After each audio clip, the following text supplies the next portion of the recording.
is derived from the leaves of the coca plant. When cocaine enters the body, it has a strong effect on body functions by acting as an irritant on the brain. Large overdose of cocaine causes convulsions, then death. Cocaine causes unusual and often unpredictable feelings and actions. In his ignorance, Marty took that dare, little knowing the eventual horror that lay in the deadly white powder. Marty, have you seen the painting shears I bought last week? Can't seem to find them anywhere. Marty, you don't see right. I'm worried about you. There's something wrong. I'm going to take you down to Dr. Beaker this afternoon for a checkup. No, I'm all right. As his body gradually built up a tolerance, he needed more and more of the drug.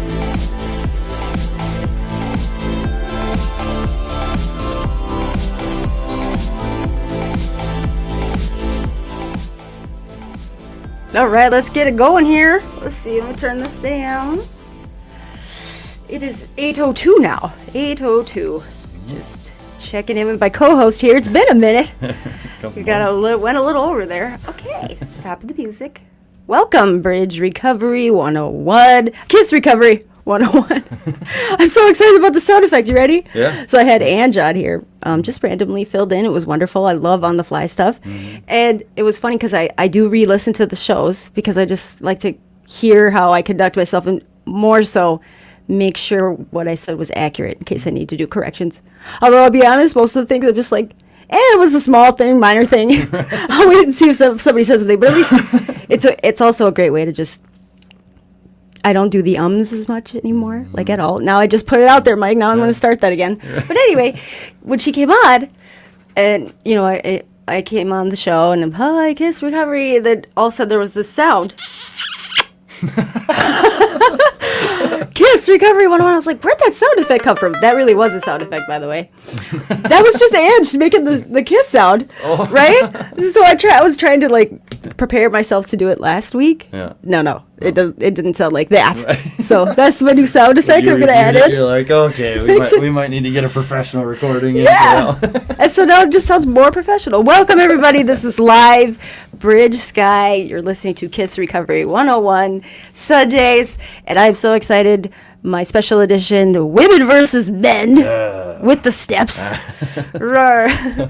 But Mike is in the house. Mike, you want to say hello? Just why don't you let the listeners know how you've been? And I also think it's beautiful that instead of we would break up 6 with last month and 7 with this month. It's actually perfect to put the two together because I find that for all the years. Right. I know the steps. I'd always think I could never decipher the two. So now we're going to do that very legitly tonight. So, Mike, how you been? Well, hey, I've been doing good. Happy to be here. I appreciate the invite back and say it's been a pretty good day today. It's been nice weather lately, nice little break from the heat today. Got to go hang out at the park for a little while. That was nice. So it was kind of another God shot too with the whole 6 and 7 being together right now. I was like, in reading those in that book, I was like, man, I need to dig into those inventories again a little bit too, I think. Mm-hmm. So it was a good one. The 6 and 7 are those ones that we got to keep doing, right? Mm-hmm. I mean, pretty much all the steps we need to keep doing, but I mean, I think we need to be more actively aware on those 6 and 7 on a daily basis, right? And I think I've kind of let a lot of that slide, so it was a good slap in the face to be like, yeah, this is where I need to be. Yes.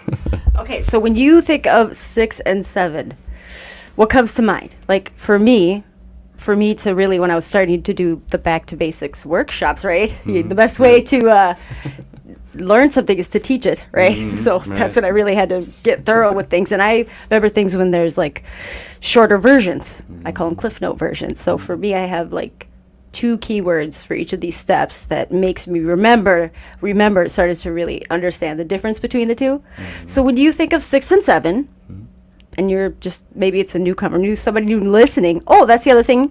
If you're listening, the point I love to do these live shows is I want you to interact. Comments, questions, your viewpoints, insights, anything we're missing. We only get an hour. Right. Yep. And so, yeah, I miss a lot. That's the one thing when I listen to the show, I'm like, oh, I should have mentioned this. Why did I forget that? So when you initially think of 6 and 7, what comes to mind? Humility. Oh, beautiful. Right? Okay. Get me back to right size where I belong. Go elaborate on that. I don't know. I mean, so the thing is, it's a humbling experience, right? And the thing is, it's also where we reaffirm that conscious contact with the power greater than ourselves. Because I think there's a big part in there that we look at these defects, especially like they talk about in the Men's Way book there, that it's something that we think we're supposed to be able to take care of everything on our own. Right? Like we're capable, we know how to fix it. Everything's figure outable, and to some extent that's true, but you can't and you don't have to do it all alone, right? And I think that's a big part of reminding us, like we did in step 3 there, that we need to keep in touch with that power greater than ourselves. And it's not necessarily even that, we can't remove these defects, but we can ask a higher power to help us with that. So I think, it's definitely kind of, it humbles me again, and reading through that in that book was a real good reminder, And the funny thing is too, so like I wrote up my own kind of version of the 3rd step and the 7th, and I have them taped to my wall, before I walk out of my room in the morning. That's where I stop, and the check. prayers? Yeah. But I don't have the 7th memorized or anything, but it's like, it's absolutely something to check in on a regular basis and ask for some damn help. So. Well, and Jason taught me from Back to Basics, to put it in your own words. Otherwise, it's easy to become lip service. And even having it in my own words, that's when I know I'm starting to be overwhelmed or things are getting heavy, is when it's my own words, okay? Right. That I'm just doing the motions, feeling like a robot just to get it done. That's a problem. Yep. Red flag. Right. So, Running late, got to get out the door. I don't know if you caught the post, Mike, Huh? but it says, you said defects. This is where I want to point out the difference for women versus men, because we haven't met since, I don't think did we check in? Did we do an edition since I met Stephanie Covington, author of A Woman's Way Through the 12 Steps? I Oh don't my think gosh, Mike, I've been so excited. Wow, that's something. Yes, it's huge. Oh my gosh. I won't go on tangents, but I want to. Yeah, I can see you're excited. Yes. Okay, key thing in her book, this is the women's side, A Woman's Way Through the 12 Steps. Stephanie S. Covington, brilliant woman. I could not do the big book. I mean, I literally would throw the book. I'd walk out of meetings. There was so much terminology and language in there. Not necessarily older, yes, I get that, but more, it didn't resonate. I couldn't connect with it as a woman, right? And that wasn't like intentional, but it was written by men for men back then. Yeah. Right. And now I've been able to like twist it, but that is because of Miss Covington here. Sure. And So- a key thing, especially with 6, is she says it's okay to take that defects word right on out of there and change it to defense. Hey. Okay. Woo woo! Right. I don't want to hear more defective. I already know that. I already feel like crap. Yeah. Now you want me to tell you why I'm defective. That's how I saw it anyway, originally. So the post says, defects or defective is no longer in my program, Mike. And that gave me hope. Thanks to the Women's Way Through the 12 Steps, Step 6 and 7. Aren't they pretty much the same thing? Nope. They're quite different and quite relevant and very important. So what I always like to say, because a lot of people aren't nerds like me and go into the history of things, is histories of the steps and all that is, Bill, originally there was 6 steps, right? And what I love about when I found out that, to me, it was validating when I found out that, when they got spread out into 12, he specifically spread 6 and 7. They were one step, Mike. That makes sense of why I kept blurring them.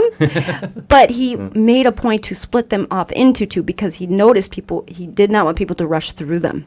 They are different. You need to take your time on it, okay? Because it seems like it's the easier steps once you get through 4 or 5, right? Yeah. But it's the maintenance. That's the key to keeping me, I'll talk about myself, from going into my old cycles and patterns without even realizing it. Yeah. And I love that you said humility, right? Because what beautiful Stephanie says, and we'll get into 7, but she says humility is not humiliation. Ooh. Oh, I'm so excited for today. I got goosebumps. Look at that. Right. All these thoughts are going in my head. So let's talk about it. So I'm just going to read right away, just from her book. I got look at, I have so much stuff underlined and highlighted, especially these 2 chapters. So I put hearts by them tonight so I could try to focus. I started going through and I had to use another color highlighter to really emphasize like blue and pinks. Yeah, I love it. Got the Oh, you blues look and at the you, you pinks. got little tabbies. Yep. I didn't have tabbies, so I had to dog ear and look at notebook and whatever else I could come up with on the fly. Whatever works, right? Yes. Okay, ready? Here we go. So when the alarms go off, again, 8:20 is just to remind anybody out there listening, please comment. Just say hi. Just check in. I mean, I see the little eyeballs there? Yeah. That means there's 3 people for sure listening on one of the platforms, so well, that's hey, cool. well, yeah. You know, I put it out to thousands of people. Right. But I'm happy to just see one. We got 3. That's pretty awesome. Okay, so let's get into it. But yes, please comment, say hi. If you're not liking what you're hearing, I don't care. Participate. That's the point. Is, you know, especially if you disagree. That's where I like those challenges. Right, yeah. Is I want to have those discussions, not debates. I want to have those discussions because there's a lot. That's how I learn and grow, and I feel more knowledgeable. Is when I'm someone. You know, at first I'm embarrassed. Maybe at first I might be angry or defensive, but if it's legit and it doesn't seem like it's coming out of like an emotional response, then I'm like, okay. Well, I'll always say, I gotta marinate on this for a little while. Just give me some time. Well, it's looking at it through a different lens, right? Somebody Yes. else's perspective, you know, how they look at it. Yes. Yeah, right? Okay, here we go. Step 6. So we're entirely ready to have a higher power remove all defects of character. Okay, so in this step, we become willing to be open to change, willing to let go of habits or traits that cause our lives to be unbalanced. We become open to a deeper knowing and a clearer vision. And I would add, of myself. That's really what I've been finding. Which unhealthy behaviors do you seem to repeat over and over? Your cycle of drinking or using is a clear example. It is a pattern that you repeated even when you felt it was hurting you. And when you were ready, you let it go. You can do the same with your other patterns. So that's the key. That's why people don't, you know, at first I got upset when I realized after I go through the 12 steps, it's a forever program. Right. I was like, no, what? Yeah, right. Back to basics. I thought if I go through these 4 nights of whatever, 1 hour sessions, then I'm graduated, I'm done. Cured. Yeah. So what the hell you mean by that? And now I'm so thankful though, because I realize it really is a program for me for self-reflection. That's how I look at it. So I've jabbered on enough. I'm going to let you talk, but I got to get to some more reading in this book. So in your book, A Man's Way Through the 12 Steps, Dan Griffin, I love Tim the Tool Man. Throwing my little growl. What did you pull out of that? I love that you and Khalid Yep. had some Mama. kitchen times reflecting or going through that. Go! Oh my gosh, you got a lot of highlighted. Why don't you go ahead and pick some of I don't even know those? where to start here. Just randomly, universe, pick one. Yeah. All right. I'll vibe off it. Sure. Well, so the thing is, too, and I like the analogy, too, because, like you were saying, the whole word defects is kind of gross, right? You know, like, and that's the thing, obviously. What's wrong with me? Right, and you associate defects with defective, you know, and defects, you know, in this situation doesn't mean we're defective at all, right? We've got a lot of things we do that keep getting us in our own way and keep preventing us from living our best lives, right? But, like, they make the analogy of, like, a car or something in here, you know, like if, without regular maintenance or whatever, you know, it's not going to run its best, you know, driving around with, like, 4 flat tires or something like that. It doesn't mean the car's defective, it just needs it needs a little checkup, you know, it needs a little maintenance, right? That's what I heard of this one too, is that kind of like our lives prior to recovery, it's just like this tangled mess of a forest, right? Like you look in the woods, you can't even walk through there. It's just, everything is just a big mess. And like 6 and 7 has you go in there and you clear out all that extra clutter and chaos in there, right? And you open up that view so you can kind of see everything in there now, you know? And then once you get that all nice and cleaned up, then you can kind of step back, you're aware of all of it. And when those weeds or those buckthorns or whatever start creeping back in there, you can just snip them right out of there, right? Because you've kind of gone through that and you have that added awareness to it. But yeah, there's just, I went a little crazy in my book here because there's just so much, and I'm like, ooh, yeah, love that. Yeah, I know, right? Well, Colleen and I were having a lot of fun with this yesterday. We had some time in the kitchen too, and that's what she was even saying too. So what she asked me how to define humble, and for her, she said to remain teachable. Oh, I love that. Right. So that's just to say that, like, that's one of the biggest things that'll just turn me off when I'm talking to somebody, and that's just who I am, and that's how it is, or something, right? And like, okay, if we're talking about something that's hurting somebody else, or that's hurting yourself, like somebody points that out, and you just want to sit and say that's just who you are. No. To me, that's you're closed off. Right. And you're not open-minded, and you're pushing people away. Right. Well, that's what the big book says, in reference to spirituality. But it's what is it? Contempt prior to investigation is ignorance. Right. So if somebody points something out to you and says, hey, like maybe you might want to take a look at that, and that's exactly what these steps are about too, right? 6 and 7. Take a look at these defects and these things that might be preventing you from living that happy, joyous, free life. You should give it a second thought at least, right?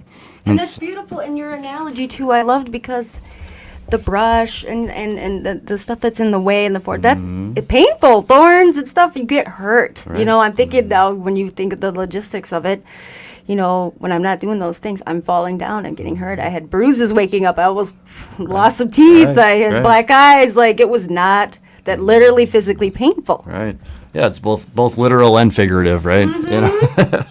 Because and say I definitely got some bumps and bruises. I mean, being a chronic blackout guy, 5, 6, 7 nights a week. I mean, I'd wake up all the times with mysterious bruise or cut or this or that, and like, I think, it's definitely about, the two of them together, right, is leaning on that higher power again and asking for some more help. So, there's that humble piece that comes back in there too, and putting us back to where we want to be. But also, like, I think it's so very important because, like, over time, I went through the steps once, and I looked, my sponsor gave me this printout list of general characteristics, right? I think there was like 199 of them on there or something like that. It's like a little overwhelming, right? But I went through there as instructed because I wanted what he had, and I think I identified like 98 of them or something like that, right? And it's like, the thing is, I mean, like just doing that one time, it's just not enough, like you got to keep coming back and visiting those things because we are creatures of habit. And, like I personally, like I tend to go back to old ways sometimes without even knowing on a subconscious basis sometimes, right? And so like in having that stuff to go back through there and take another look at it, be like, well, shit, this one cropped back up, like, hey, that buckthorn snuck in over there, right? Awareness. Yeah. Oh, damn that awareness. Read your little thing. Yeah, I'm not even sure which one I want to read yet. Start with anyone. Go with it. All right. The concept of defects is often misinterpreted in the 12-step community. Here is one way to understand the concept. We all have defects of character, which you can think of as part of yourself that you could improve. It's easy, especially for men, to confuse the concept of a defect with that of actually being defective. Defects merely prevent something from working as well as it should. Let's say that your car has begun to run roughly, and you have identified its defect as needing a tune-up. Does that mean it's shot and you need to junk it? Hardly. It's just a tune-up and it will run smoothly again. Of course, we're a lot more complicated than a car. And say to go on, it says in step 6, you can use your 4th step inventory and the insight gained in doing your 5th step to identify your defects of character. It's an incredible opportunity to change how you live so that your life is more in line with your personal values and principles. You are the car, your higher power is the mechanic. I love that. So right away what comes to mind is like my car right now. Okay, I'm not good at the finance stuff, which then trickles into my maintenance, not keeping regular maintenance. Now is ball joint problems, like, oh no, it's like $500 worth of work. So, realizing that, but here I realize really sitting down with myself is like, why do I keep letting myself get to this? Because I'm a giver, Mike. I give too much, right. Because there's a lot I could go into explanation. I know why I do that, but I got to check myself, right? Why am I willing to let my car go to shit? Now I'm borrowing people's cars to make sure I give somebody $100 so they got food and they can get to the bus or whatever. Yes, they're in more of a need than I am, but when it gets to a point now where I can't transport myself to where I need to get, and then I'm in the shitstorm. That's why these 6 and 7 thing. And back to squirrel mind, Mike. Back to what? This is why I write the stuff down. Ooh, there's alarm 1. And it's crickets tonight, but that's all right. It's a beautiful night. People are probably out enjoying the weather. Yeah. But a lot of people do listen the next day. Sure. So just to, hello you out there. Is it Monday right now already? They're not throwing any curveballs or anything at us yet? Yeah.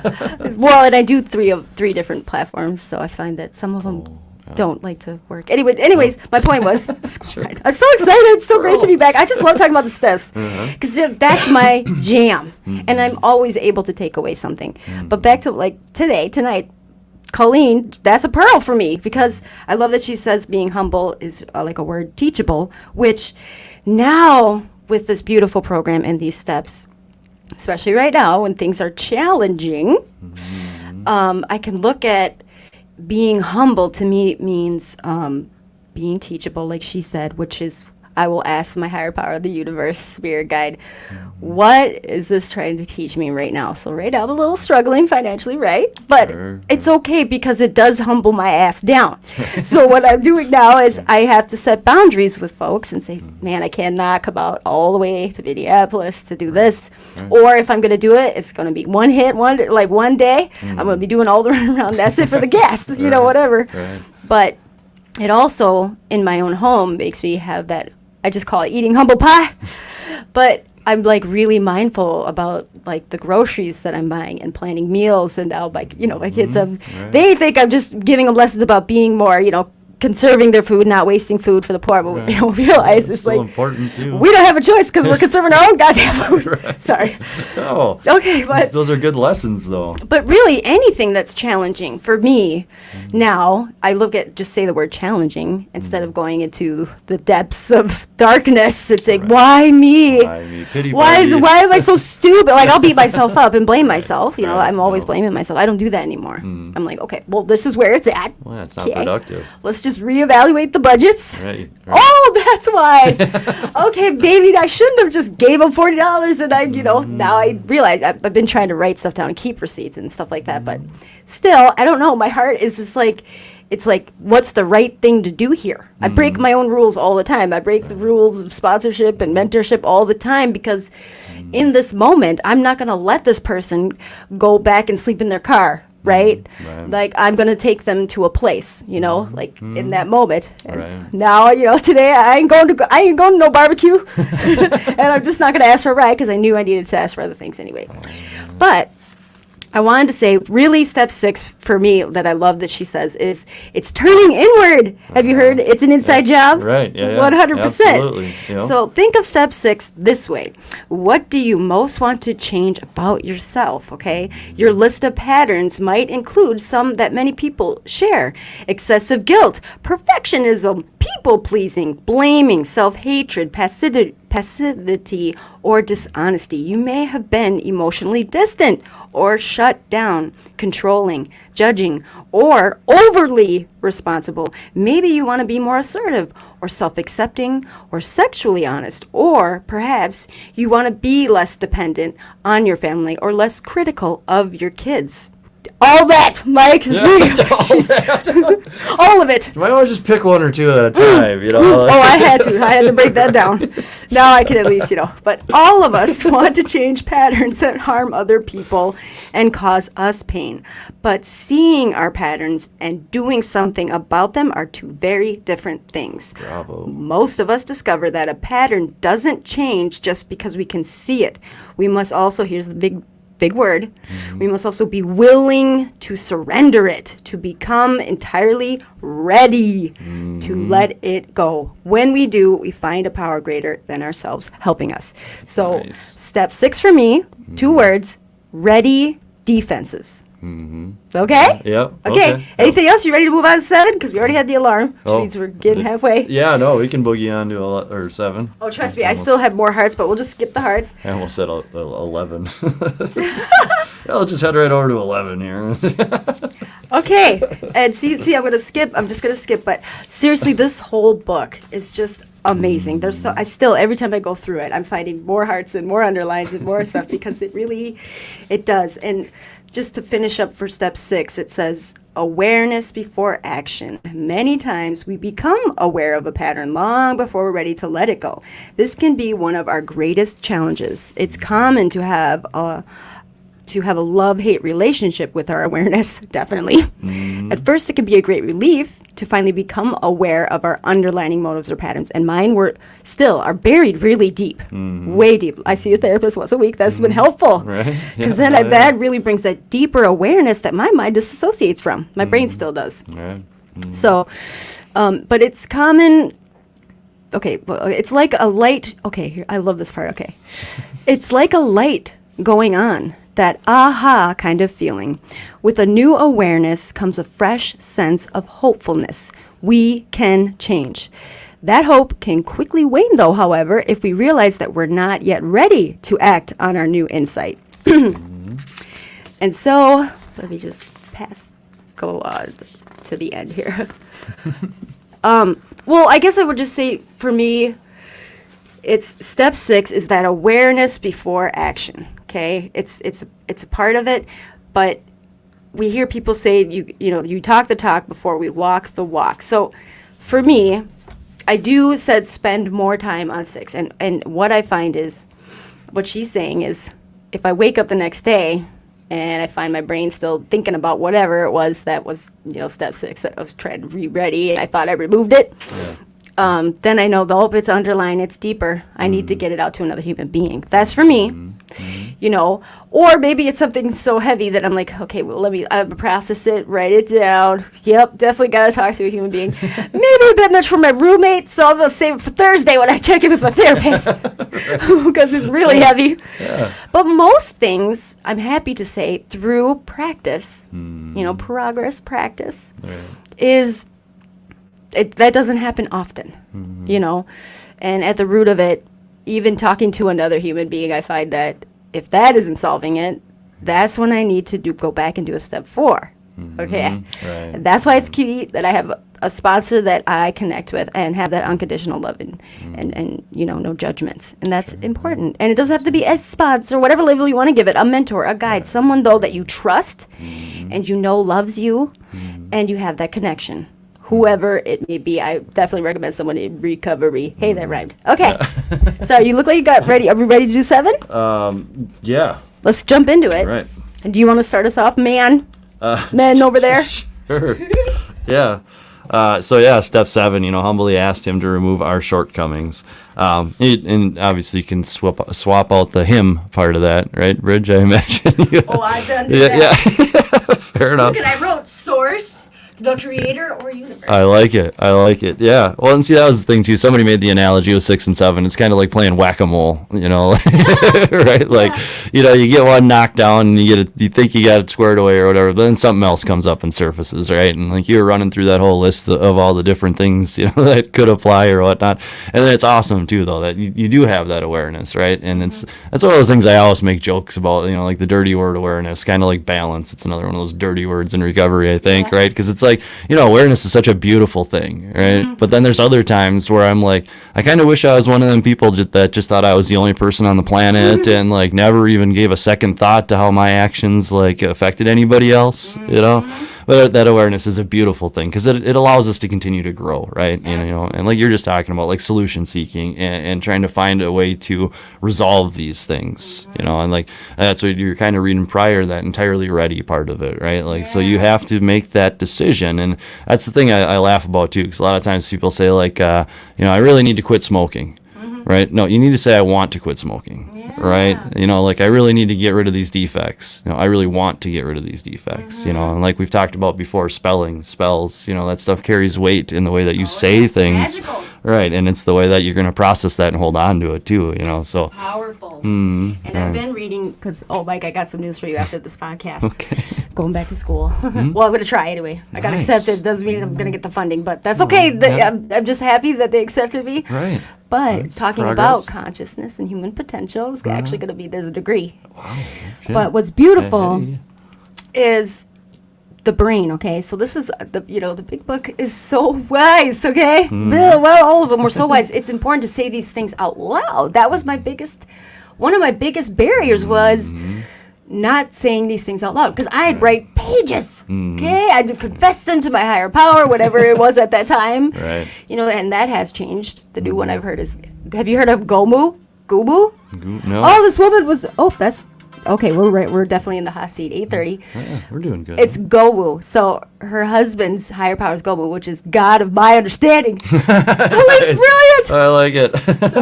But no, I was gonna say. Now, see, what was I saying? I was saying, Oh, the brain. So it's important scientifically. I told you, I love the facts. Because when you say it out loud, it's that psychology of then your brain is just a machine. It's doing what you literally tell it out loud. So if you, like you just said, switch those words up, your brain's going to go along with the programming. Right. See? So saying it out loud, your brain's like, oh, yes, okay. But if you just keep thinking it, your brain's just like, it's like a virus. It's kind of could go back and forth and get looped out into different things. Yep. Sorry, continue. No, for sure. I think I got that from an Ernie Larson book. I think the changing the need to want to kind of thing, because it's one of those things that changes the conscious thought to eventually being subconscious thought, right? Kind of like the whole changing your habits, things and stuff like that. Or I get to. Yeah, get to, right? Put it on the gratitude side for sure, right? That's I was. With the humbleness. Right. Yeah. Well, that was the other thing too. I had written that down. So humility, otherwise known as humanness. Hey, so I've definitely dug up a couple of nuggets here in doing these. But yeah, I'll just read this quick little first paragraph in here for step 7 out of that A Man's Way through the 12 steps. But it's step 7, like step 6, will always help lead you to emotional maturity and move away from the childish sense of entitlement we have discussed throughout the book.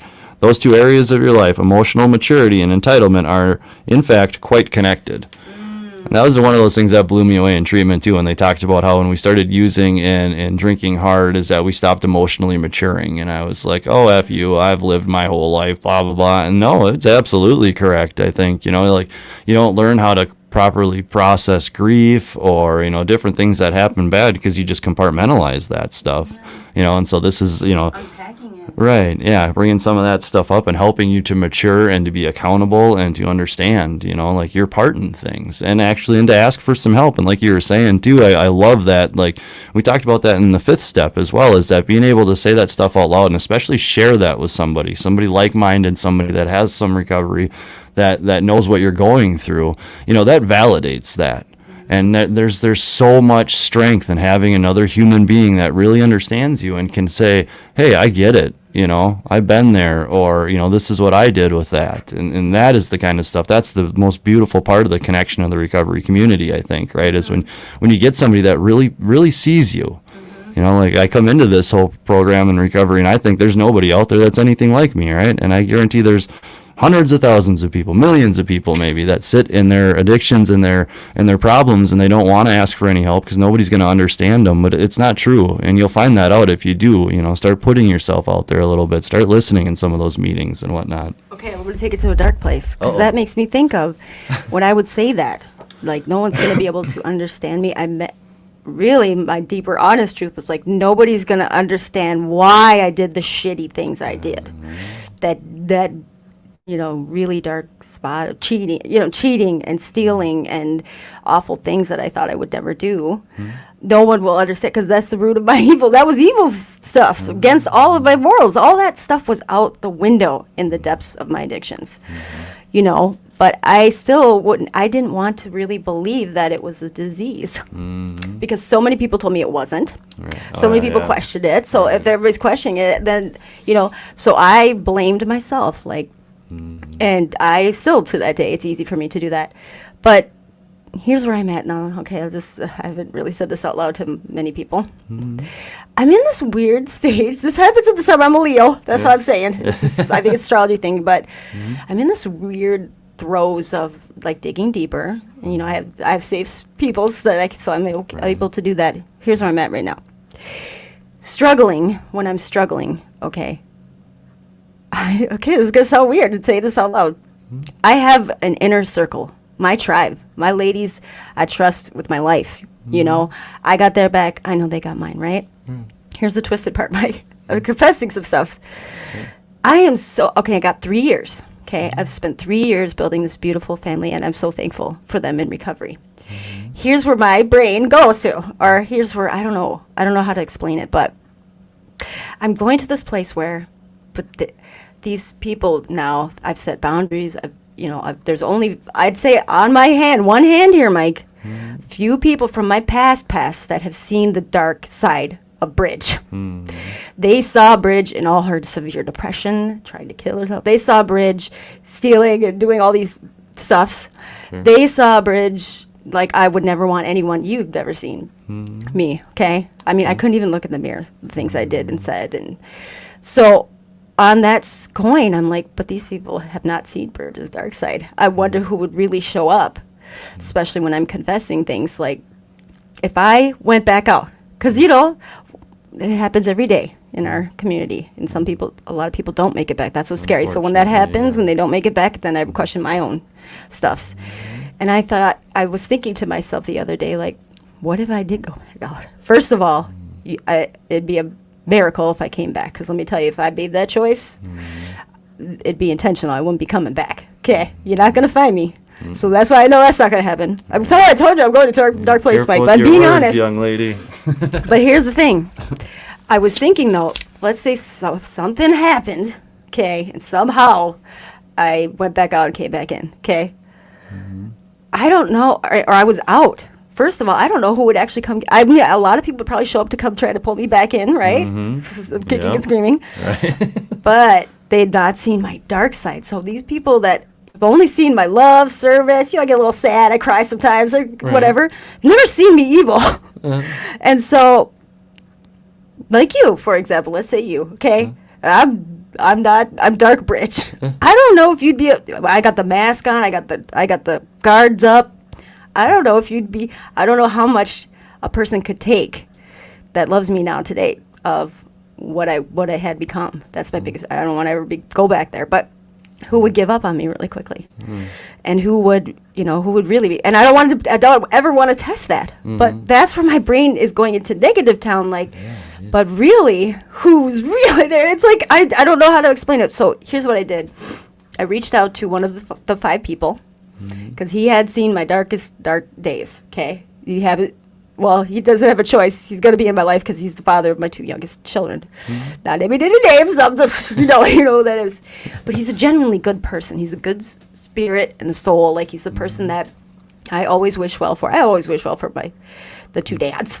Sure, right. But he's like, I think we would connect a lot because he's a lot like me, except for he hasn't followed this path yet. Or he's on his way, whatever. To each their own, no judgments, no reduction, whatever. We all get here on our own time. But it was nice to sit down and have a conversation, say some of these dark things, because he saw the ugliest side of me, which is probably why, I mean, like I've been able to make multiple amends in a way where with him, it took a while for me because I really wanted to be genuine about it. And what's so funny is he wouldn't let me. Because as soon as I started mine, he was going to. I'm like, no, let me finish my amends. Because he's such a good-hearted person, Right. Yeah.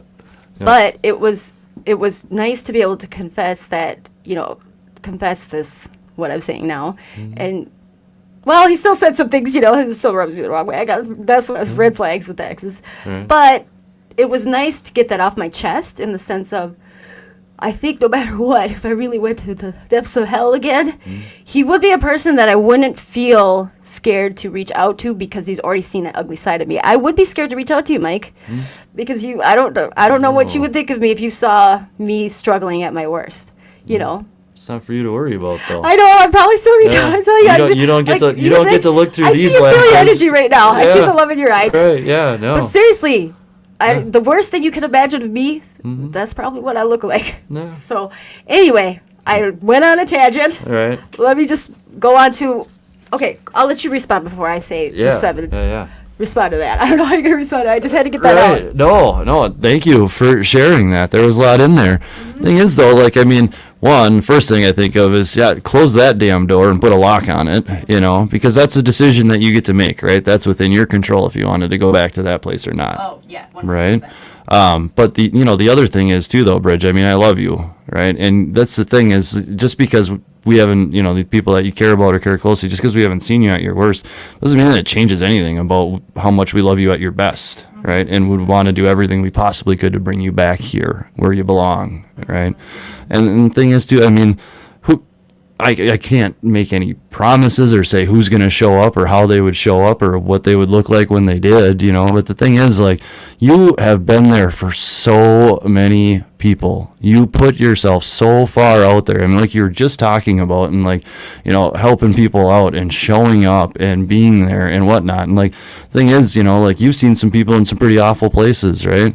Did you think any less of them? Absolutely not. All right. So like, yeah, please don't put any kind of shame on what it might look like, if it might happen, that you might go, you know. There's just so much there that's like, yeah, not a good place to be if you can't be, you know. Like, I get it too, though. Like there's things I think about too, you know, like people that I used to run with and some of the stuff I used to do with them, you know. And if like maybe some of those stories showed up in some of these rooms that people have only known me sober, you know, what would they think of me then? But like, and again, I mean, that's something to deal with if it ever happens in reality, right? Because we're all about moving forward. You know, and what's in our past is in our past. And sure, those are going to be chapters in our stories, but like we get to write better and better chapters, and those chapters get to go further and further away. You know, like there's one of those memes too, and it was one of those things like I'm still learning how to go back and read chapters that I don't want to set on fire. You know, like, so I get it. Like, we've been bad people, you know, but that doesn't mean that we are bad people. Right. We've done bad things, but we're not bad people. Right. And so, yeah, you Hurts. take it easy on yourself, you know. I think, okay, this is saying it now, I'm analyzing. So what I realize is, you know, seeing people go back out, right? And I am touched and honored when they reach back out to me, right? But when it's sad to me, that's why it is important when you confess things, you know who you're confessing to, who you're sharing, who you're trusting, okay? Because you cannot share your shame story with everybody, okay? Brene Brown has 6 key people not to ever do that, right? But what sucks is, you know, in our community, there's gossip. This happen. It's gonna happen. And what pisses me off is when they're talking shit about someone who went back out. I don't know. I just want to beat them up. Seriously, I walk away because I seriously get so fired up. Like, what is so messed up on so many levels? Have you ever heard the expression, we don't shoot the wounded? Right. And definitely don't be talking shit. Right. And I would like to pull you outside. Let's go have a real conversation about this. Because who are you?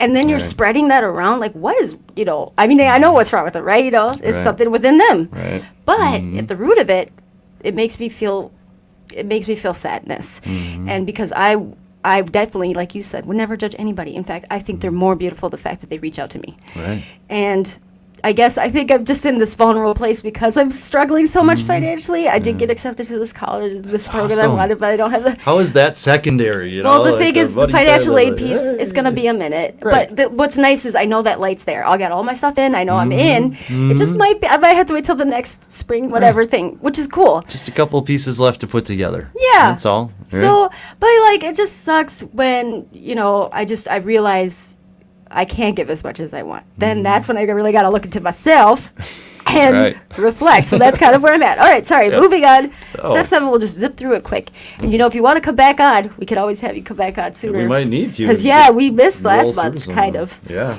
Okay, humbly, you know, ask the creator of the universe to remove our shortcomings. So I love this. So in step 6, we became ready for change, but in step 7, we ask for help in making these changes, okay? So how we go about asking, it can be through prayer. It can be through some other kind of spiritual practice, ding, or maybe simply just by thinking it over. It's up to us, okay? So think of step 7 as a way of opening yourself up to change. I embrace change, Mike, for the most part. Except for my routines Change around is the good. house. That gets me messed up. We just talked about that outside. But asking for help and letting a greater power do the rest, okay? That's in step 7, we work in partnership with our higher power or a higher self to bring about change in our lives. We learn to take action and let go of the result, right? That heavy ass shit is not meant for us to carry, okay? Yeah. So to just do our part, I consider that, you know, the next right thing. And to let go of the outcome, right? So I only have so much time in a day, Mike. I don't know where my time goes. But I just wanted to read really quickly. Humility, not humiliation, okay? This is the women piece. Many women who first see the word humbly in step 7 aren't sure how to react. The word humble usually means making ourselves lower or less than and refraining from asserting ourselves. It reminds us that we often feel pressure to be humble. We've been taught not to be too demanding or direct about what we want. If we ask for anything for ourselves, we often feel compelled to apologize. Many women are concerned that this step asks us to be passive or apologetic, which I was pretty much felt like my whole life, right? Yeah. True humility means having a strong sense of who we are. By the way, I saw the Barbie movie. Oh my God, that filled my cup for 4 days. Yeah. There's this great part in it where this whole paragraph, basically, she's like, it's hard. This is why I have the Bad Moms group. That's my home group. Because I'm never enough. Either I'm too assertive, and I'm me, or I'm not assertive enough, and I need to step up my game. Oh, I'm a really great mom. Oh, but you're staying at home too long. You need to get back out the workforce. Oh, you're spending too much, now you're not working hard enough. Don't talk about your kids too much. Like, she goes on this tangent. I'm like, oh my God, she just said it all, like, sums up pretty much where I'm at 41 years old. And it was, like, validating. And mind you, I encouraged a couple of people that attended. I was like, we should wear pink. I got a pink dress from Sailor's. Oh, God, I'm not going to wear that again except for Halloween. But it was fun. Yeah. But they all looked at me weird, like, come on. First of all, I don't wear pink, but here's what's great. It was sold out on a Tuesday discount night. Sold out again, and it had come out Friday. And guess what? Most of that movie theater was pink, Mike. It was fantastic. Of course it was. And right? Ken is Ryan Gosling, hilarious. And then the AKA quote villain was Will Ferrell. Oh, really? Oh my gosh, it's hilarious. There's this part. I'm gonna go see it again. Big names in there. Okay. Yes, I gotta go see it again because he's like, okay, yeah, tickle me. Stop hugging me, don't hug me. He's so good. It's Will Ferrell. Yeah, it'll make sense when you see it. But beautiful movie. You always cracks me up. But yes, like, so when I read that paragraph to you, are you like, to your right away, like, what was your first thoughts? Because I think a lot of men that may have heard this, what I just read there, don't get that right away. Like, what do you mean? It doesn't say that at all. But as a female, for myself, being born a female, definitely I always felt like I have to be on it. I have to be mindful of what I say. Like, I can't say too much, or it might be too smart, but I got to say enough that I don't come off as passive. But I like how she said, humble meant making myself feel lower. Okay, when I first walked in those rooms for years, I was lower than everybody. That's how I felt anyway. And, I didn't have the best childhood, so my story's a little different. Sure. But I never felt like ever worthy. That's something I had to struggle with for a long time. So, yes, again, when it said humility, not humiliation. So for me, I felt like, you want me to humiliate myself more? Right. So, yeah, go ahead. Sorry. No worries. No, I think that was one of the things that was a big turnoff for me, too, is when people talk about, like, yeah, you need to be humbled. Like, it almost like it was like a threat or something, Down lower than me. Right, yeah. And that was the other thing, too, like the whole gratitude thing, too. You should be grateful. Like, I heard those things growing up or whatever, and, like, that was, like, if I was acting up or if I wasn't appreciating things enough or whatever, and, like, so, like, I obviously had, like, a negative connotation attached to those things. Like, I'm doing something wrong, and that's why I need to. You nailed it. Like that. There's so much of that, too, I think, that all over in this program is, like, things that we are imprinted as, growing up and whatnot, and not necessarily saying any parents did it intentionally or anything like that, but I mean, that's just the way things kind of were. They did the best they knew how to do or whatnot, but like, yeah, some of that stuff, you just reel from it, like, tell me to humility this and no, like, I'm fine. Yeah. Right.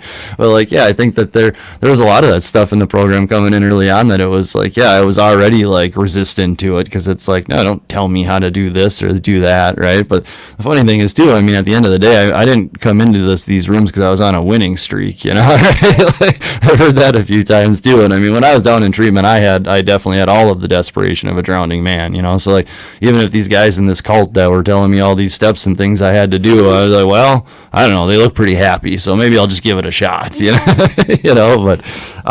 it was one of those things too, like, yeah, the humility deal where it's like, I think we do worry a lot about like those externals, like you were saying, like, oh, I need to be more assertive or I'm not assertive enough, too passive and stuff like that. And the thing is too, that I need to be aware when I'm doing that, is that because I'm more worried about other people's opinions, or is that actually like valid in how I'm acting? Like, is my actions and the way that I'm being overly assertive? Am I hurting somebody's feelings? Because then I need to understand where that person is at and meet them there rather than how I would like to project or say whatever I wanted to say, right? Like, it's what they say, one of those, what is it? So honesty without kindness is brutality. Yes. And kindness without honesty is manipulation. Yep. Right? So You gotta send that to me.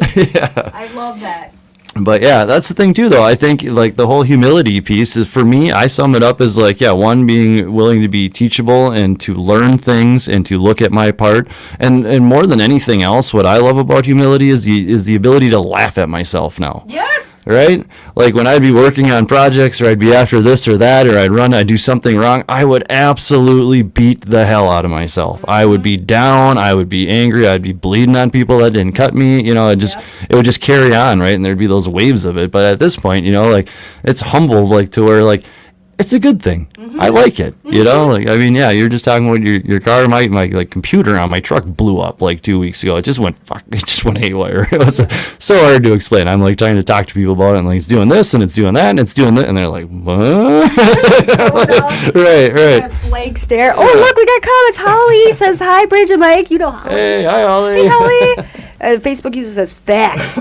And Holly says, we need to like ourselves before others can like us and be open to listening. Absolutely. Yes. Absolutely. Honesty, open-mindedness, and willingness. And that's the other piece. Thank you, Holly, for pointing that out. Is I hated that you got to love yourself before you can love anybody else. Fuck you. We'll love you until you love yourself. Yeah, I didn't get that. Yeah. Because, I spent my whole I didn't understand that. Right. But once I took this, now, over 2 years of being in a relationship with myself and learning myself and really understanding myself, it just accidentally happened. I love myself. Now I get it. You got to know yourself.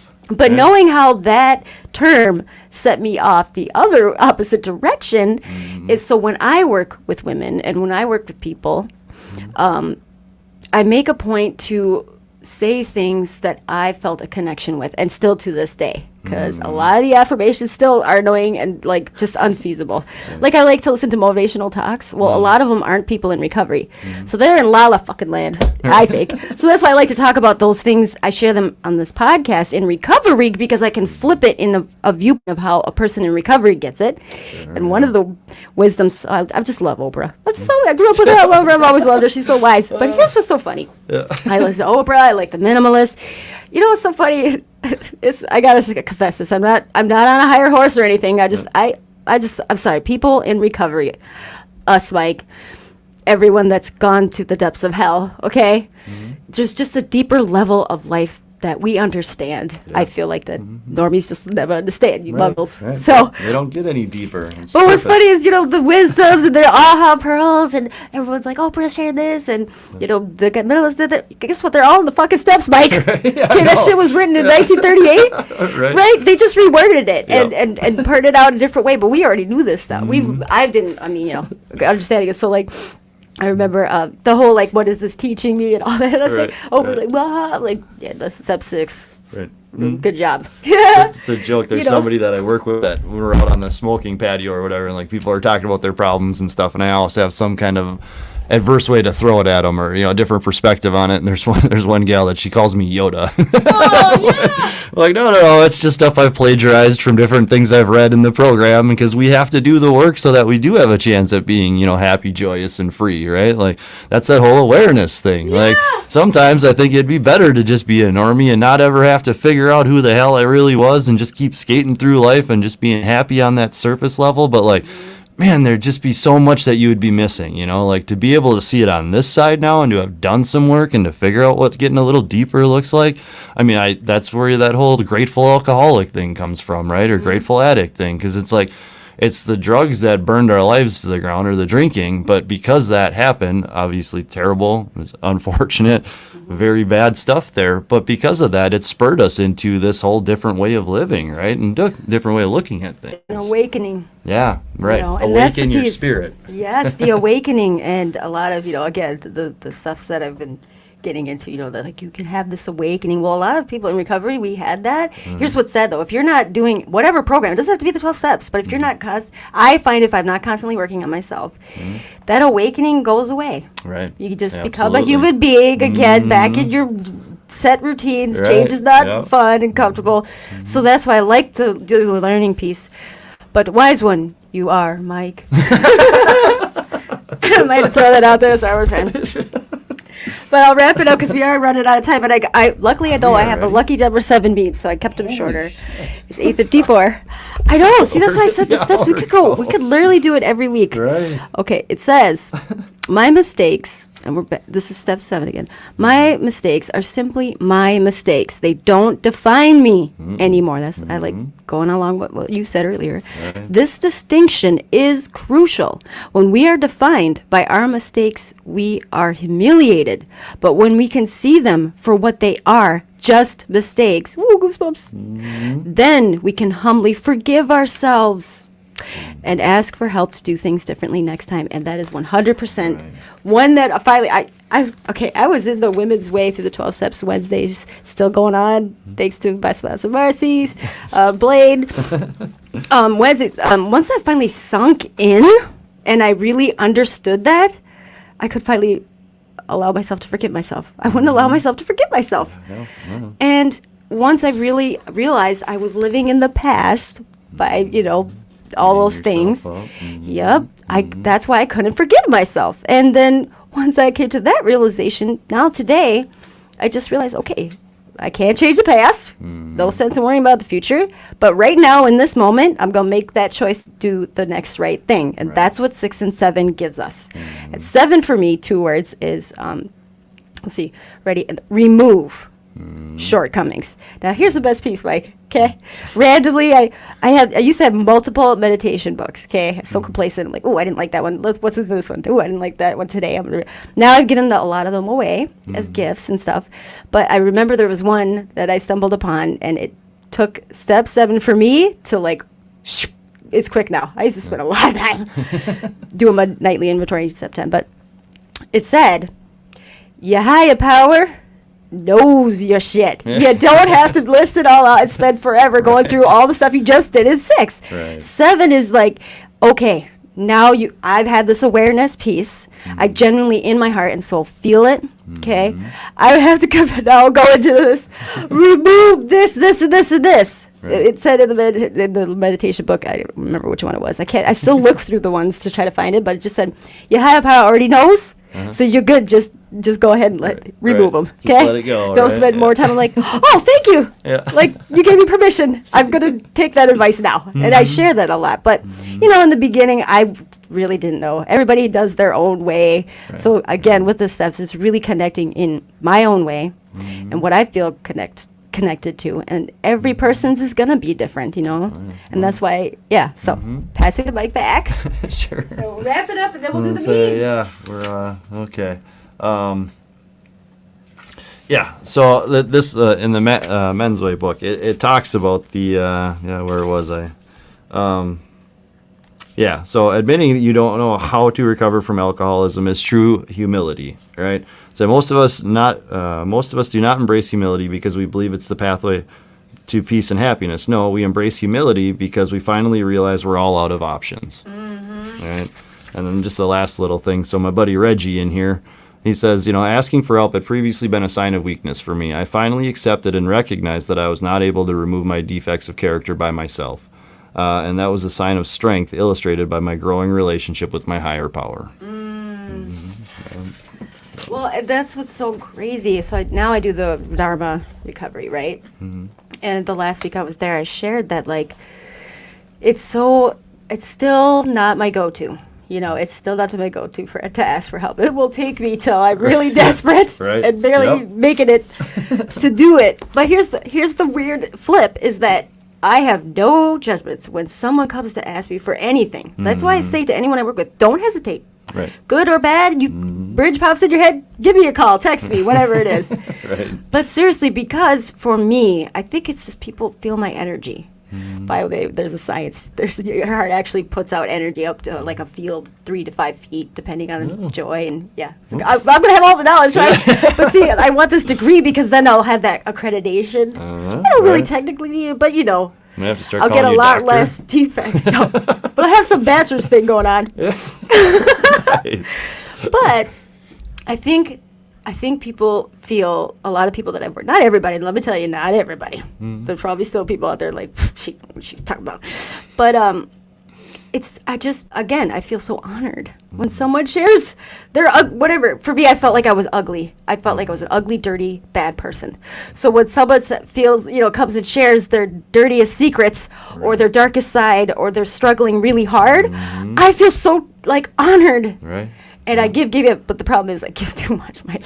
That's my problem. So I'm setting boundaries. We're going to put that on the list. Yes, yes. There's a great meme I had shared before about karma. When karma's not going your way, and I can't remember. I'll find it, but I think I sent it. I sent it to people like you and me that are just givers. Yeah. Because it's karma's way of like saying, okay, now you're giving too much. You need to give to yourself. Right. And I'm going to have to show you the hard way. It's important when to know when to pull that back. Yes, or you go into dark town here. Yeah, So, okay, I'm going to wrap it up with Women's Way for step 7, acceptance, okay? So, at step 7, we come to acceptance. Through the last several steps, we've been developing a greater awareness of the patterns that keep us from fulfilling our life.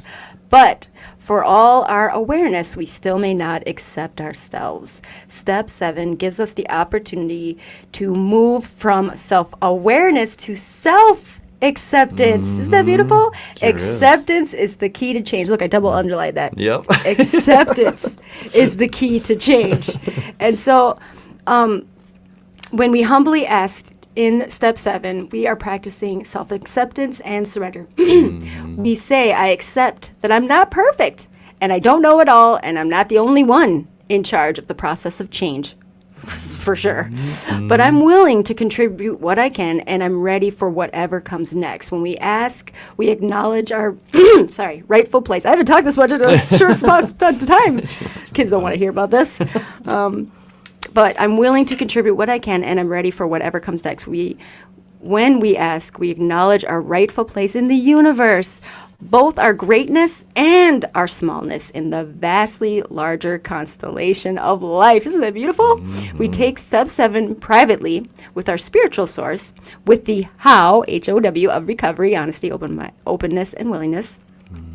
We open ourselves to change and let a higher power do the rest. Many of us find that we now feel more confident relying on a power greater than ourselves. Yes, it's such a burden lifted. Right. And with the gift of self-acceptance and security, we're ready for step 8. Dun, dun, dun, ready to carry what we've learned in these first 7 steps into all other relationships in our lives. And so I would say, like, I was a jumper. I'd like to jump around to this step and that step. And, oh, you know what? I think I'm ready for the meds now. I'm just going to go ahead and do that. Oh, I think I'm ready to confess something. Let's back. No. They're in a certain order for a reason. Yeah. And the first word, we, they're meant to be done with another person, human being. Right. So if you got to keep changing, do the sponsor shuffles, I've done that, and that gets done to me. But that's why I always say, I don't care if you fire me as your sponsor. I'm still going to be here. Right. Yep. In my mind, I'm not fired. I'm just waiting. I'll be here if you come back ready. Like, you can't fire me because I was fired too. So many times. But, but I feel like it's like, again, every time I go through these steps, it's like just tonight already, pearls, right? More to process. I wrote down some stuff I got to marinate on later, though. But they're meant to be done in this order quickly and often, because we need to get back out there and start expressing these things. Right. Like I'm doing it on our podcast. I've just tried to attract other people to it's not so scary. And in fact, I really enjoy it. As you can hear, I can't shut up. You got a big old smile. Yes. So on that note, before we jump into our final meme, I got to get the sound effect ready. So you talk, Mike. What are the final thoughts on 6 or 7, or just, wrap it up? Yeah, I think, and part of the reading, too, is they talk about how, step 3 and step 7 are very much married, as far as, that's the thing, the surrender part of it, right? And it's kind of the paradox that we joke about in the recovery in the program is that, we have to surrender to win. And people hate that, I think a lot of guys especially get hung up on that. We don't surrender, we're going to figure it out, we'll do it, the independence thing like you were just talking about, too. It's hard to ask for help. That's what I laugh about, too, is that, I put my number out, I raise my hand if, for sponsorship and stuff like that, but it's here I am, telling anybody, hey, I'm willing to help, I'll be there anytime, let me do whatever I can do for you, but then it's I run into something on my own, oh boy, like I totally get that phone weighs 1,000 pounds, right? Because I'm definitely going to go to lengths to try to figure it out or deal with it or just sit with it on my own, and like, I know the answer, call my sponsor, call a friend in recovery, get out of the house, go hang out with some people in the community, go connect, and it's like, but still, yeah, that whole asking for help thing, I think that's just, it's part of human nature that it's kind of hard to do. I think especially we add to that too, because we start to isolate a lot of us in like our addictions and our alcoholism, is that like we figure out how to survive sometimes, right? And we're just gonna feed that addiction or alcoholism or whatnot, and like we unfortunately we learn at that point that we can do a lot of surviving on our own. But the thing is too, that I have to remind myself too, that even though I got away with a lot of stuff while I was out using and drinking, I wasn't doing well. That wasn't where I wanted to be. I was sitting with all those demons in my head and fighting with them all the time. And, it wasn't until I decided to, humble myself, get honest with somebody else, ask for some help, look for a higher power. It wasn't until I was willing to do all that stuff after, I think, one of the chapters in there, not chapters, but paragraphs in here is like bludgeoned into humility. I was like, yeah, I mean, to some extent that's true too, right? I mean, there was a whole lot of willingness when I was coming in here, because there wasn't really, I had tried everything else, and there's still going to be, like I was talking about, there's some of that stuff from childhood and whatnot that, like, those certain words, they were just like, they had this little trigger of like, shame to them or whatever, and it's like, I'm doing something wrong if I need to be humble, and it's, no, absolutely not. True humility is freedom, like, get out of my own way sometimes, Yes. So. Okay, and I always share this, but I always get it in reverse when I try to say it out loud. But for me, I love this saying. I think it was on one of these little cards for me. But it was like, humility is not thinking less of yourself. It's just thinking of yourself less. Simple, right? Keep it simple. There you go. Yeah, I remember you telling me about that crazy list of, whatever, all the defects and liabilities. Right. That's not keeping it simple. No. Brene Brown, I love her, okay, but I tried to read her recent book, okay, and I get, like, once I couldn't read it, okay, sorry, I just couldn't. It was just like, basically, I get why more scientifical, intellectual people that's their field want to break down these emotions into really complicated things, more specific, because we're all individual, whatever. It's better to have a lot more ways to describe sadness. But at the end of the day, for someone like my squirrel mind and my brain, that is a problem. That just makes it really bad for me. Right. Like, then I feel stupid. Overcomplicates it. So that's why I like to just keep it simple. Like, I like to, for me, I like to suck in all this knowledge, right? I like to, like, get it all in, like, cycle it out, talk about it, write stuff down. Because then when I feel like I've come to my understanding, and it's going to, but people, when I share it, it's going to be broken down to the simplest possible key point version. Right. And for the women or the people that connect with that simple statement, or the way I vomited, I can't think of a better word, projected it back out in my connection with it. If they feel connection, that's that draw. Like, oh, she said something, that's that something piece I want. Whatever she just said, I connected with, I want to continue working with her or have that conversation, right? Because that's what I've aligned with. So, but yes, it's just like, I don't even like, now when I think about it, I don't like the word defects or defenses, it's liabilities. You learn, you grow, and that's the people that I can't connect with, is when they're just set in their ways. And believe me, when it comes to my house and the routines, I have my ways. They work for me. Well, you want to mess them up, and you can mess them. You mess it with something. Yeah, but that's not hurting anyone else, right? For the most part. But at the end of the day, I feel like, especially if I get caught off guard and defensive, for me, that's a flag. And if I feel reactive, that's a red flag. Right. Okay, because then that means, okay, something in here I need to learn from, and I'm just going to take a pause right now. We'll get back to you. But, and then during that pause, I might be like, yeah, this is something I want to further that conversation with, because whatever they said, there's a piece in there. And some of that, this is where I know the difference between survival and those defenses aren't serving me anymore. So then it takes me that deeper route to be like, okay, I just got defensive there. That's a defective thing. Right. I do want to be back engaged because this person does care about me, or this person does have wisdom. If it's more of that reactive pause was like, oh, they're just an asshole and stupid, I ain't gonna waste my time. Especially about really key things, with human behavior. Like, really, that's your stance. Like, I can't even give a point to that. Sometimes I know immediately, but sometimes if it is a person that I thought I kind of lost respect for then at that point, but respected and thought it brings me down to this like sadness part of like, I thought they were so awesome. What happened? You just did what? Yeah, they're just human. You just said huh? what? I've offended people for that, Right. which I feel like is like a little faker way of being like, you hurt my feelings, you just stupid. I'm just kidding. That hurt my feelings, but my people I love, you're hurting their feelings. So if you're just putting on fake book, like you're gonna put that out there, that ignorance, like now you're openly ignorant. Right. But I still respect them, and I still treat them with respect, and I still care for them as a person in recovery, in person. Right. I've gotten in-person things with some people's, and they looking at me weird. I'm like, why are you looking at me weird?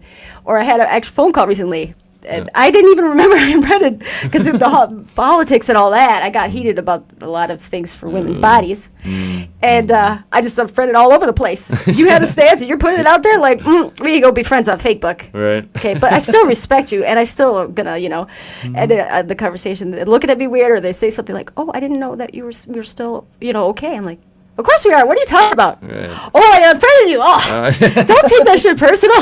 Right. That's Just didn't want Facebook. to see them in the feed anymore. Yeah, you'll know. Yeah, you just I will gotta tell snooze you. them, Bridge. Then they don't have any idea. Oh no, I don't want to associate. That's embarrassing. Okay, meme time. Here we go. Oh, I do have this up. Ooh, it's so hot in here. Okay. That's because I just get riled up in this room. I Though was you gonna close say it off. there's that meme is when somebody says it's hot in here. Like, what's your go-to? Paid though, it's like paid for pleasure. It's like I'd rather keep the door and our listeners have good quality sound than open it up and for our own pleasure. Sure. Okay, sound effect. Turn the volume. Hopefully, no other things come along. Here we go.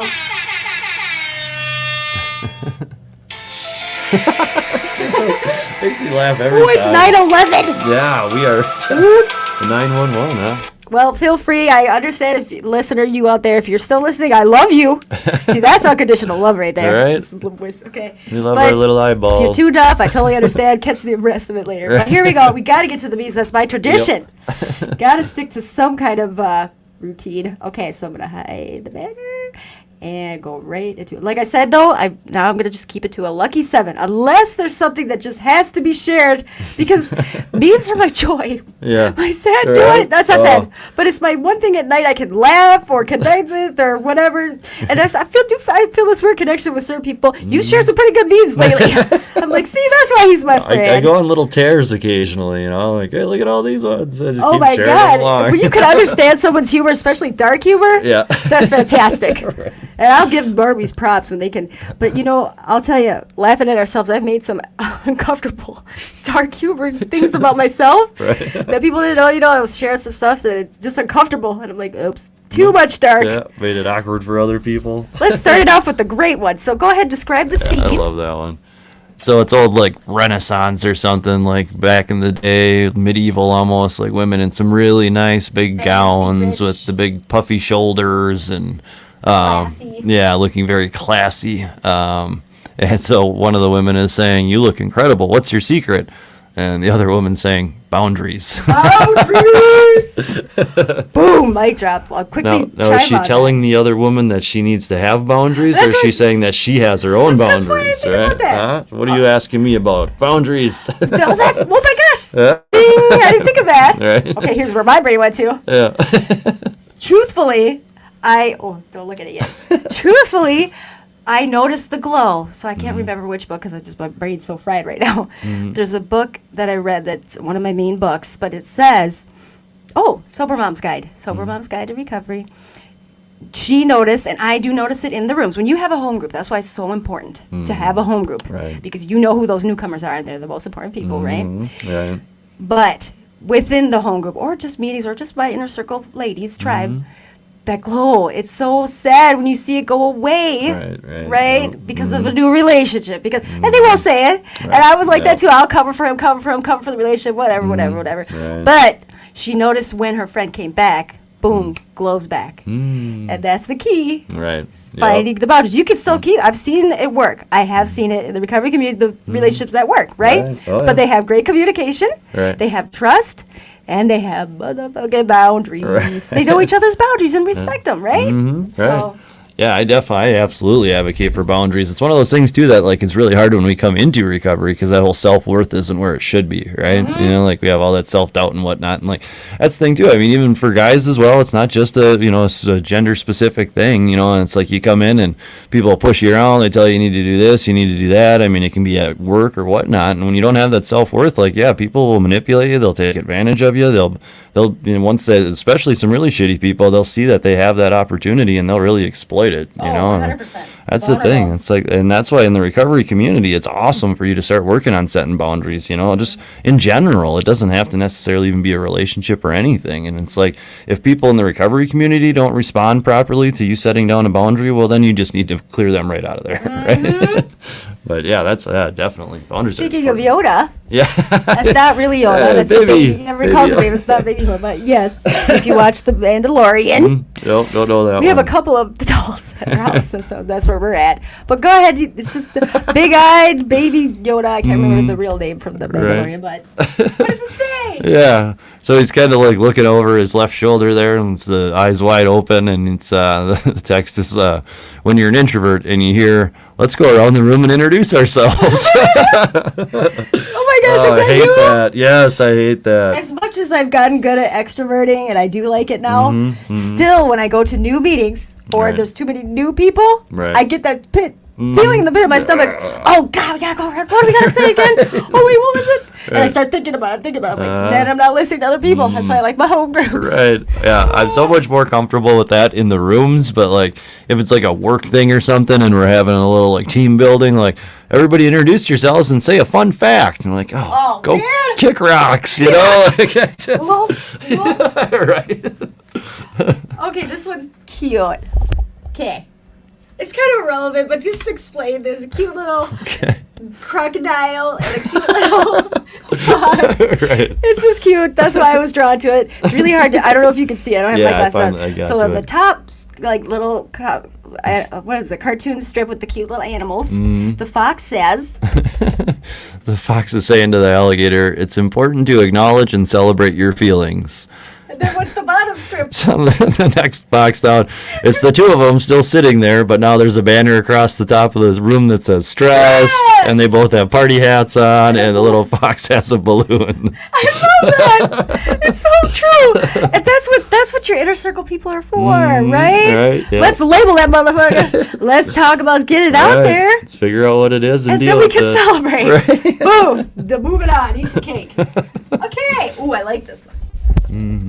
Okay. Oh yeah, I've heard this one before. And when nobody wakes you up in the morning, and when nobody waits for you at night, and when you can do whatever you want, what do you call it? Freedom or loneliness? That's Charles Bukowski. Right? Ooh, my I've posted favorite that meme before. Yeah. Okay. Yeah. What do you think? I call it freedom. 100%. Yeah, yeah. The thing is, like early on in sobriety, I had to get real comfortable with myself, So the thing is, I don't have a hard time spending time alone. And in fact, I very much treasure it sometimes. Right. But I mean, which is not to say that I don't treasure connection as well, too, but I think, yeah, like it kind of, for me to say, like, it's just kind of, there isn't a dependence on you, to some extent, like it gives you that quiet time to do what you need to do. Right. And that's kind of what I call it. Yeah. Freedom for me. And that's how I knew the obsession was lifted. Okay? Right. That's how I knew when I found that freedom was when I actually enjoyed being with myself alone. Right. Right? I was just talking I never about gave that. myself time to do that. Right. Right? Yes. Because Yep. of the loneliness piece. Absolutely. And that's what's great about our community too. Is like you don't have to do the loneliness thing by yourself. You know, like for a long time you could try to do the loneliness thing, but with your friends. Right. Those relationships with my friends, my best friends, those are like just so genuine to me now and authentic. That all of a sudden, accidentally, my first thought is never to go back out and drink or use. It's never I can't say never. Never say never. Yeah, Okay, well, that's unreasonable. They creep in. Our But, demons like, are still around. It's been, I would say, a solid 2 years, and I have not had that as my first thought. It's so funny too, because like I've had a couple of roommates in and out, I'm not saying any names. They see my craziness, you know. They see the amount of stress I have and a lot going on, and I'm grateful. Let me tell you, I'm humble as fuck some days, but it's a lot. Not many people might be able to. And I do see now. This is one of those uncomfortable jokes, which we got to share together, me and my friend. She knows who she is. She's listening, but I was like, venting a little piece of what was going on with my daughter and everything going on, and I was like, don't get me started. Oh my God, now that you got me started, I'm gonna go. And then we both just sat in like uncomfortableness. I felt uncomfortable because I just shared all the part of what was going on. And I was like, you see why I want to do this? And I made the gesture of drinking. You see why I did that for so long? And it was like, we both kind of chuckled, and then we both kind of like, oh shit, you know.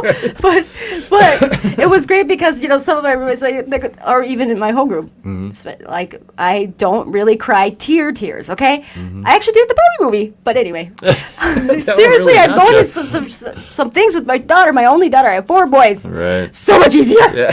Oh my God, my daughter's 12. And, it's questioning everything I am as a person. Well, a little piece of you as an adolescent. I'm the only one crying in the Barbie movie. Seriously. But it's exactly where my life is at right now with my daughter. Well, sometimes you gotta feel some things. But I did cry actual tears at my bad mom's meeting 2 weeks ago, okay? That's how crucial it is. Wow, it's been 2 weeks.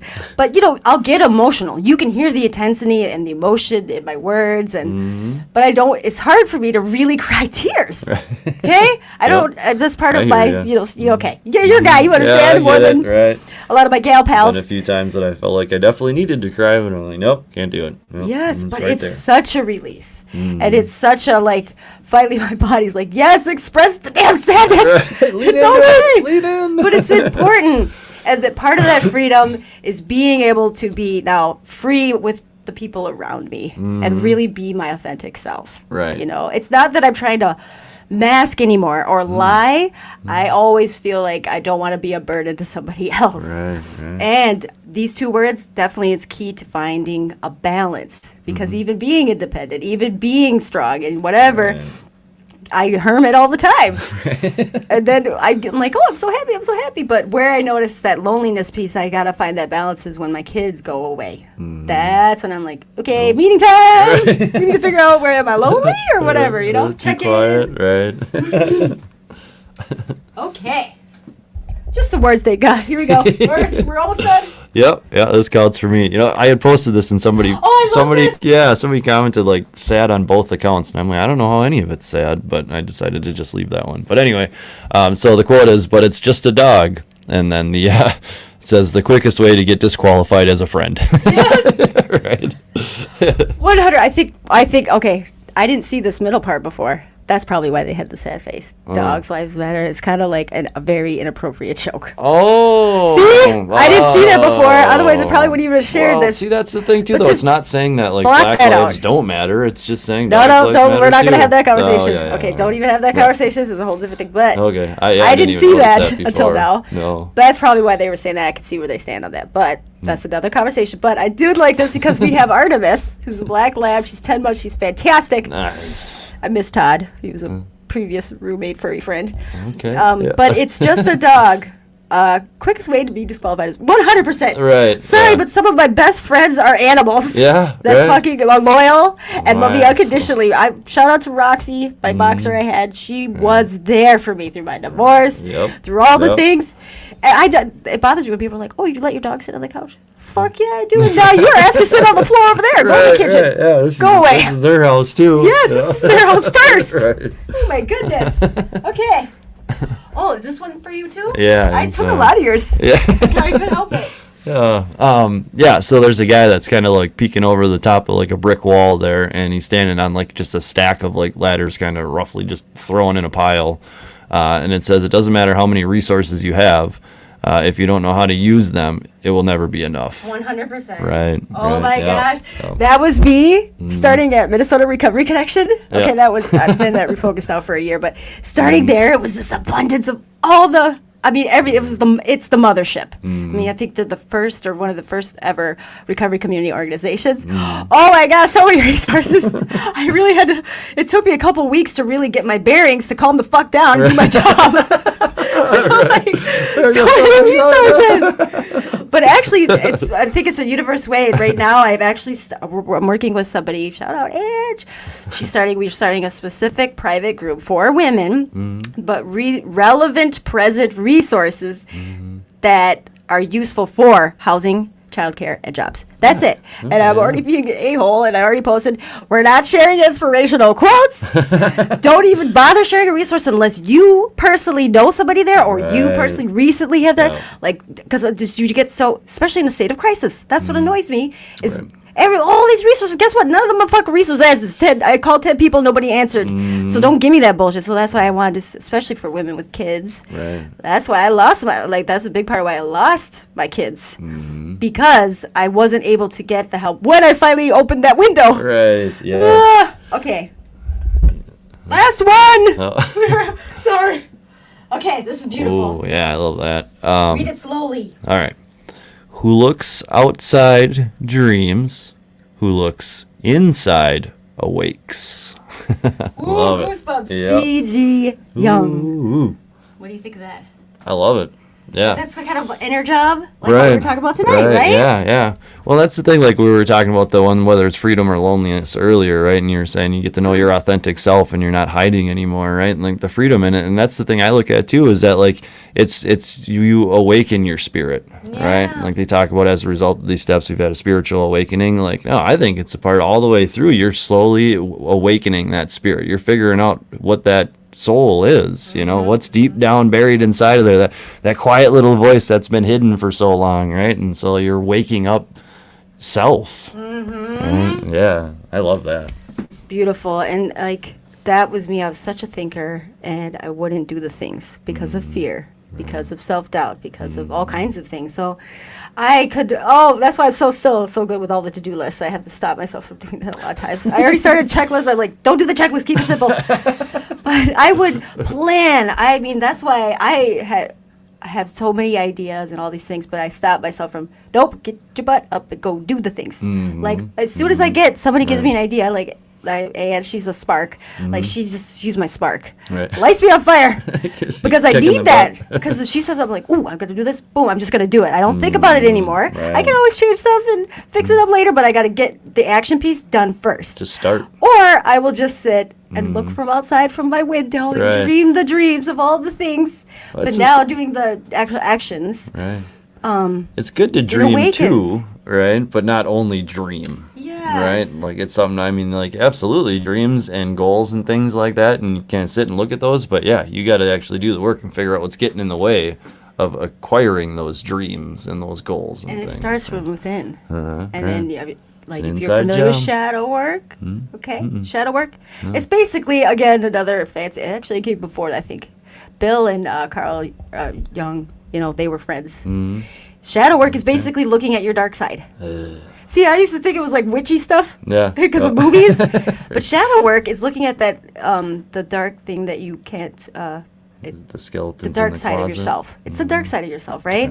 Yeah. So doing shadow work is like that inside job, but that I do not encourage until you've done a few rounds of these steps and you have a good inner circle. Right, yeah. But that is when I really get into that inner healing. Right. But yeah, who looks inside awakes. Again, awakening. I like that there's many spiritual awakenings, right? And I love, that's what I just call those aha or pearls. It's like this awakening, like, oh, wow. So, but okay, I think that's good. That we could be done. Yeah. Thank you so much, Mike. Thank you listening out there. I love you for bearing with us. And oh my gosh, it's 9:28. This is why we can't do this again. Yeah, can't one step at a time. Here we go. Right, yep. All right, everybody. I hope there's one more comment. Oh, couple of comments. Facebook user says, fake, LOL. And I love this one. Oh, I love you guys. All right, have a great week, everybody. We'll check in next week. I'm too frazzled. I don't even know what's going on next week. I know I got something, but let's get to the music. And it's going to be August. Ooh, Leos. Shout out. Returning home.